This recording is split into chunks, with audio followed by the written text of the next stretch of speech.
नमस्कार दोस्तों, स्वागत है आप सभी का हमारे YouTube channel daily current affairs point पे। दोस्तों आज है 24 अगस्त, तो आज हम लोग 24 अगस्त से रिलेटेड करंट अफेयर्स पढ़ेंगे। दोस्तों वीडियो को शुरू करने से पहले आपको बता दें कि जिन लोगों ने अभी तक चैनल को सब्सक्राइब नहीं किया है वो लोग सबसे पहले जा करके चैनल को सब्सक्राइब कर लें और सब्सक्राइब के बगल में दिखने वाले बेल आइकन को ज़रूर दबा लें, जिससे कि हर एक नए वीडियो का नोटिफिकेशन आपको टाइम पे मिलता रहे। तो चलिए दोस्तों शुरू करते हैं आज की वीडियो। हाल ही में केंद्र सरकार ने किस एयरपोर्ट को अडानी ग्रुप को लीज पर देने की मंजूरी दे दी है? तो दोस्तों ये दे दी गई है जयपुर एयरपोर्ट, तिरुवनंतपुरम एयरपोर्ट और गुवाहाटी एयरपोर्ट, यानी कि इसका सही आंसर होगा ऑल ऑफ द अबव। दोस्तों केंद्र सरकार ने पीपीपी यानी कि पब्लिक प्राइवेट पार्टनरशिप मॉडल के तहत ये तीनों हवाई अड्डे अडानी ग्रुप को अगले 50 सालों के लिए लीज पर दे दिए हैं।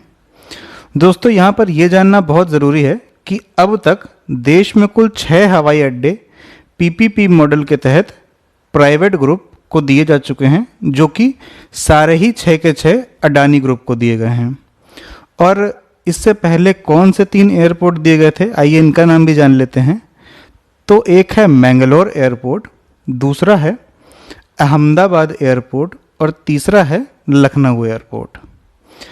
इस साझेदारी के तहत एयरपोर्ट की व्यवस्था और संचालन यानी कि मैनेजमेंट और ऑपरेशन का सारा काम संभालेगी अडानी ग्रुप, और इसकी सिक्योरिटी की व्यवस्था केंद्र सरकार के हाथों में होगी। तो दोस्तों अडानी ग्रुप के मालिक कौन हैं? तो ये हैं गौतम अडानी। और देश के नागरिक उड्डयन मंत्री कौन हैं? तो ये हैं हरदीप सिंह पुरी। चलिए दोस्तों नेक्स्ट क्वेश्चन देखते हैं।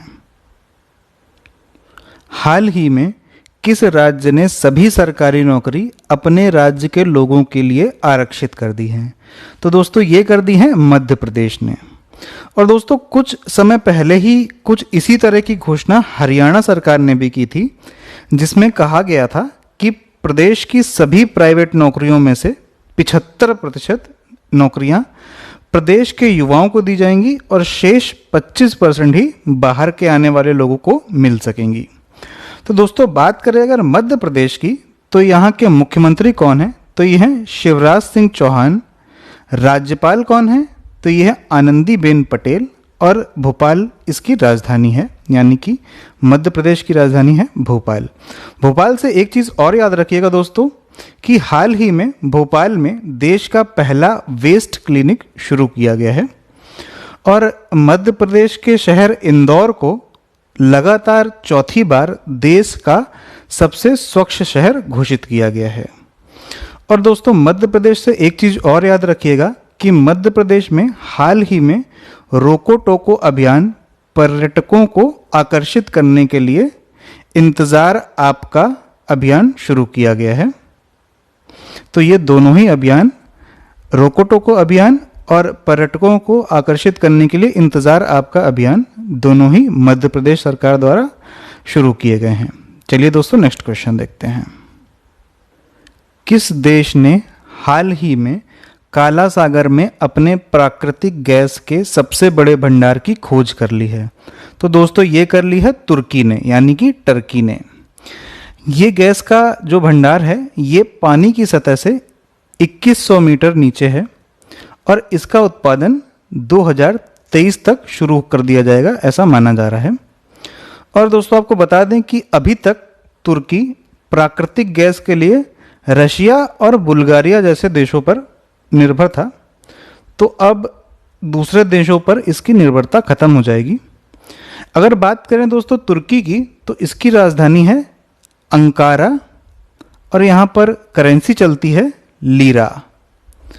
और यहाँ के प्रेसिडेंट कौन है? तो ये हैं रजब तैयब इर्दुगान। चलिए दोस्तों नेक्स्ट क्वेश्चन देखते हैं। हाल ही में किसने हरित पथ नाम का मोबाइल ऐप लॉन्च किया है?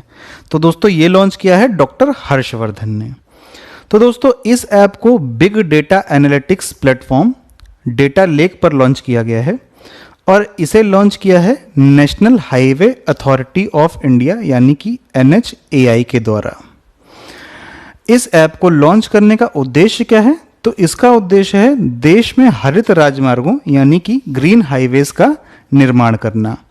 और इस ऐप के द्वारा विभिन्न अभियानों और योजनाओं के तहत जो पौधे राजमार्गों के किनारे लगाए गए हैं उनकी निगरानी की जाएगी और पौधों की वृद्धि को ट्रैक करने के लिए इस ऐप पर हर 3 महीने में उन पौधों की तस्वीरें अपलोड की जाएंगी।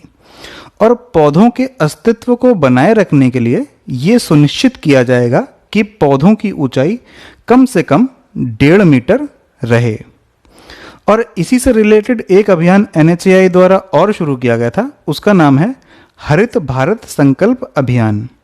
इसके तहत पर्यावरण संरक्षण यानी कि एनवायरनमेंट कंजर्वेशन के लिए देश भर में वृक्षारोपण किया गया था। चलिए दोस्तों नेक्स्ट क्वेश्चन देख लेते हैं। हाल ही में विश्व सौर प्रौद्योगिकी शिखर सम्मेलन का उद्घाटन किसने किया है? तो दोस्तों ये किया है देश के प्रधानमंत्री नरेंद्र मोदी ने। इससे एक बात और याद रखिएगा दोस्तों कि भारत ने सौर ऊर्जा से संबंधित one sun one world one grid नामक योजना का उद्घाटन हाल ही में किया था और इसमें 140 देशों को जोड़ा गया है। और इसका उद्देश्य ये है कि सौर ऊर्जा को एक देश से दूसरे देश तक आसानी से पहुंचाया जा सके। चलिए दोस्तों नेक्स्ट क्वेश्चन देख लेते हैं। हाल ही में किस केंद्र शासित प्रदेश ने डिजिटल हेल्थ कार्ड योजना शुरू की है? तो दोस्तों ये शुरू की है चंडीगढ़ ने। जैसा कि कुछ दिन पहले मैंने आपको बताया था कि प्रधानमंत्री नरेंद्र मोदी ने हाल ही में नेशनल डिजिटल हेल्थ मिशन की शुरुआत की है, तो अब इस योजना को लागू करने वाला पहला राज्य या फिर केंद्र शासित प्रदेश बन गया है चंडीगढ़। तो इस योजना के तहत चंडीगढ़ में सभी लोगों का डिजिटल हेल्थ कार्ड बनाया जाएगा और अगर किसी व्यक्ति को किसी तरह की बीमारी है या उसका इलाज चल रहा है तो वो सारा डेटा ऑनलाइन फीड किया जाएगा। चलिए दोस्तों नेक्स्ट क्वेश्चन देख लेते हैं। हाल ही में महाराष्ट्र सरकार ने कोविड-19 से मरने वाले निजी डॉक्टरों को बीमा कवर देने की घोषणा की है। ये बीमा कवर राशि कितनी होगी? तो ये होगी 50 लाख रुपए। तो दोस्तों पहले ये बीमा कवर केवल सरकारी डॉक्टरों को ही दिया जाता था, लेकिन अब यह ऐलान किया गया है कि 50 लाख रुपए का बीमा कवर निजी डॉक्टरों यानी कि प्राइवेट डॉक्टर्स को भी दिया जाएगा। बात करें अगर महाराष्ट्र की तो राजधानी है मुंबई और इसे देश की आर्थिक राजधानी भी कहा जाता है। महाराष्ट्र के मुख्यमंत्री कौन हैं? तो ये हैं उद्धव ठाकरे और राज्यपाल हैं भगत सिंह कोश्यारी। महाराष्ट्र के उप मुख्यमंत्री कौन हैं? तो ये हैं अजीत पवार। दोस्तों अगर महाराष्ट्र को करंट से रिलेट करके देखें तो एशिया का सबसे बड़ा और विश्व का दूसरा सबसे बड़ा डेटा सेंटर महाराष्ट्र में हाल ही में खोला गया है और महाराष्ट्र में शिव भोजन योजना चलाई जा रही है जिससे कि गरीबों को मात्र 10 रुपये में भोजन कराया जाएगा। और मुंबई टैप वाटर रैंकिंग में देश में टॉप पर है। तो दोस्तों याद रखिएगा सभी फैक्ट्स बहुत इंपॉर्टेंट है एग्जाम पॉइंट ऑफ व्यू से। चलिए नेक्स्ट क्वेश्चन देखते हैं। किस देश ने कोविड-19 का पता लगाने के लिए सलाइवा डायरेक्ट नामक रैपिड टेस्ट को मंजूरी दे दी है? तो ये दे दी है अमेरिका ने। दोस्तों जैसा कि आपको पता ही होगा कि कोविड-19 ने सबसे ज़्यादा किसी को प्रभावित किया है तो वो किया है अमेरिका को। तो अब अमेरिका में सलाइवा डायरेक्ट नाम की रैपिड टेस्ट की मंजूरी दे दी गई है जिसमें कि केवल सलाइवा को टेस्ट करके ही ये पता लगाया जा सकेगा कि कोरोना है या नहीं है। अगर दोस्तों बात करें अमेरिका की तो यहाँ की राजधानी क्या है? तो वो है वॉशिंगटन डीसी और करेंसी चलती है अमेरिकन डॉलर और यहाँ के प्रेसिडेंट कौन है? तो वो हैं डोनाल्ड ट्रंप। चलिए दोस्तों नेक्स्ट क्वेश्चन देख लेते हैं। हाल ही में निम्नलिखित में से किसे आईसीसी हॉल ऑफ फेम में शामिल किया गया है? तो ये शामिल किया गया है लीसा स्टालेकर, जैक कैलिस और जहीर अब्बास यानी कि ऑल ऑफ द अबव। दोस्तों लीसा स्टेलकर कौन है? तो ये हैं ऑस्ट्रेलियाई महिला क्रिकेट टीम की पूर्व कप्तान। और जैक कैलिस कौन है? तो ये हैं साउथ अफ्रीकन क्रिकेट टीम के पूर्व ऑलराउंडर खिलाड़ी। और ज़हीर अब्बास कौन है? तो ये हैं पाकिस्तान क्रिकेट टीम के पूर्व बल्लेबाज। और इनका पूरा नाम क्या है? तो इनका पूरा नाम है सैयद ज़हीर अब्बास किरमानी। और इनके नाम एक दिवसीय क्रिकेट यानी कि ओडीआई में लगातार 3 शतक लगाने का वर्ल्ड रिकॉर्ड भी है।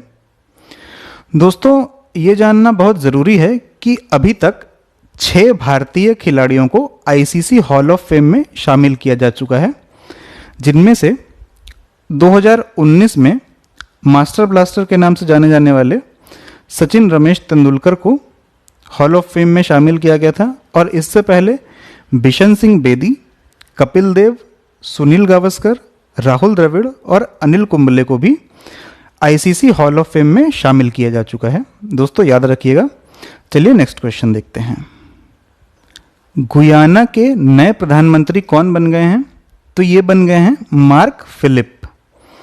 अगर बात गुयाना की करें तो यहाँ की राजधानी है जॉर्ज टाउन और मुद्रा चलती है गुयानास डॉलर।